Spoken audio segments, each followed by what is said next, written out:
রাধে সবাইকে। তোমরা সবাই কেমন আছো? আশা করছি ভালো আছো, আর আমিও ভালো আছি।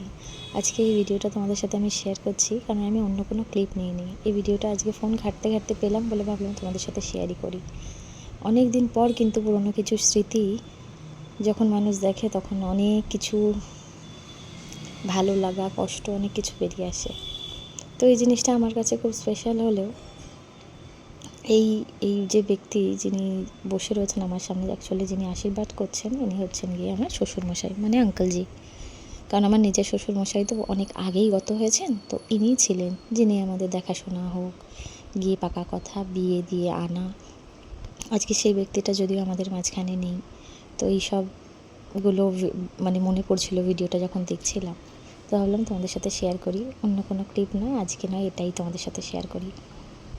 আজকের এই দিনটা দেখে বুঝতেই পারছো তোমরা, এটা হচ্ছে গিয়ে আমার আশীর্বাদের সময়কার ক্লিপিং।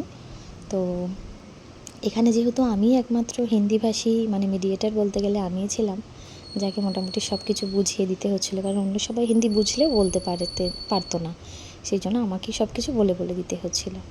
এনাদের সাথে এনারা অনেকটা অন্যরকম কালচারের হলেও আমার সাথে কিন্তু এনারা অনেকটাই ফ্র্যাঙ্ক, কারণ আমার কখনো কথা বলতে গিয়ে ভাবতে হয়নি যে আমি এরকমভাবে কথা বলবো, বা বিয়ের ব্রাইড যেমন চুপচাপ থাকে, কথা বলে না, চোখ নিচু, এরকম আমার সাথে কিছুই হয়নি, কারণ আমাকেই সব কিছু বলে দিতে হচ্ছিলো।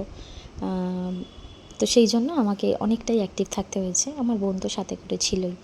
এখানে হয়তো অন্য সবাইকার গায়ে হলুদের তত্ত্ব খুব সাজিয়ে গুছিয়ে আসে, আমার ক্ষেত্রে সেগুলো আসেনি, কারণ যেহেতু অনেকটা দূর, ইউপি থেকে কলকাতা, সেখানে জিনিসপত্র নিয়ে যাওয়া কিন্তু অনেক টাফ ছিল ওইভাবে গুছিয়ে, ওই জন্য সব ট্রলিতে করেই নিয়ে যাওয়া হয়েছিল। এখানে যত কিছু চোখে দেখা যাচ্ছে, এগুলো কিন্তু সবই আমার গায়ে হলুদের তত্ত্ব। মানে এখানে মানে প্রত্যেকটা প্যাকেট, যত কিছু আমার আশেপাশে যা দেখা যাচ্ছে, সব কিন্তু এখান থেকে আমাকে দেয়া হয়েছিল। যদিও কিন্তু প্রণামী বিশেষ ছিল না, কারণ আমাদের বাড়ির সেরকম বিশেষ কেউ নেই, আমার বাবা মা বোন, ওই জন্য সব কিছুই কিন্তু আমার জন্যই গেছিলো।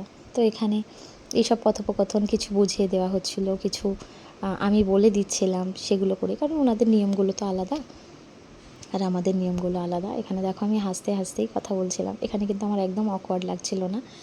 আর মা সব কিছু আমাকে বাংলায় বলে দিচ্ছিল যে এটা এরকমভাবে বলে দিতে হবে, সেই অনুযায়ী আমি ওনাকে বলে দিচ্ছিলাম। তো উনিও হাসছিলেন, ওনার আমাদের ওখানকার কালচার খুব পছন্দ হয়েছিল।